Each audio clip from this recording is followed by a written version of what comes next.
లెబనాన్లో Hezbollah militant సంస్థ స్థావరాలపై Israel భీకర దాడులు చేపట్టింది.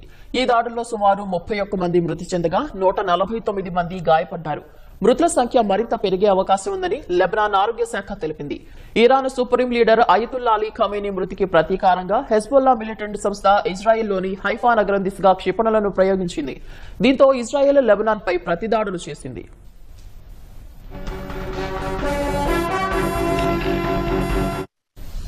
ఇజ్రాయెల్, ఇరాన్ మద్దతు ఉన్న హెజ్బొల్లా మిలిటెంట్ సంస్థ మధ్య మళ్లీ దాడులు ప్రారంభమయ్యాయి. తొలుత హెజ్బొల్లా ఇజ్రాయెల్పై క్షిపణులతో దాడి చేసింది. అయితే ఆ మిసైళ్లను ఇజ్రాయెల్ గగనతల రక్షణ వ్యవస్థలు అడ్డుకున్నాయి. ఖమేనీ మృతికి ప్రతీకారంగా ఇజ్రాయెల్పై దాడులు చేపట్టామని హెజ్బొల్లా తెలిపింది. మధ్యప్రాచ్యంలో అమెరికా, ఇజ్రాయెల్ దురాక్రమణకు పాల్పడుతున్నాయని ఆరోపించింది. హెజ్బొల్లా ప్రకటన విడుదల చేసిన గంటల వ్యవధిలో ఇజ్రాయెల్ వైమానిక దాడులు చేపట్టింది. రాజధాని బీరుట్ సహా శివారు ప్రాంతాలపై బాంబుల వర్షం కురిపించింది.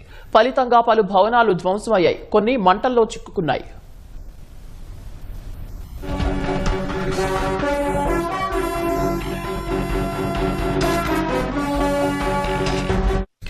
హెజ్బొల్లా ఆయుధ డిపోలను పేల్చివేశామని ఇజ్రాయెల్ సైన్యం తెలిపింది. మిలిటెంట్ల శిక్షణ మౌలిక సదుపాయాలను ధ్వంసం చేశామని వెల్లడించింది. ఇక ముందు దాడులు కొనసాగిస్తామని, ప్రజలంతా సురక్షిత ప్రాంతాలకు తరలిపోవాలని సూచించింది.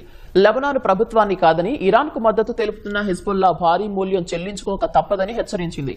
అటు ఇజ్రాయెల్ హెచ్చరికల నేపథ్యంలో అనేక మంది ఇతర ప్రాంతాలకు తరలి వెళ్తున్నారు. దీంతో రహదారులు కార్లతో కిక్కిరిశాయి. ఇరాన్కు మద్దతుగా ఇజ్రాయెల్పై దాడులు చేయొద్దని హెజ్బొల్లాను లెబనాన్ ప్రభుత్వం కోరింది. మరో యుద్ధాన్ని తట్టుకునే శక్తి తమ దేశానికి లేదని లెబనాన్ ప్రధాని నవాఫ్ సలాం తెలిపారు. హెజ్బొల్లా వల్లే ఇజ్రాయెల్ తమపై దాడులు చేస్తుందని లెబనాన్ ప్రభుత్వ అధికార ప్రతినిధి వ్యాఖ్యానించారు. 2024లో ఇజ్రాయెల్ చేపట్టిన దాడుల నుంచి తమ ప్రజలు ఇంకా కోలుకోలేదని తెలిపారు.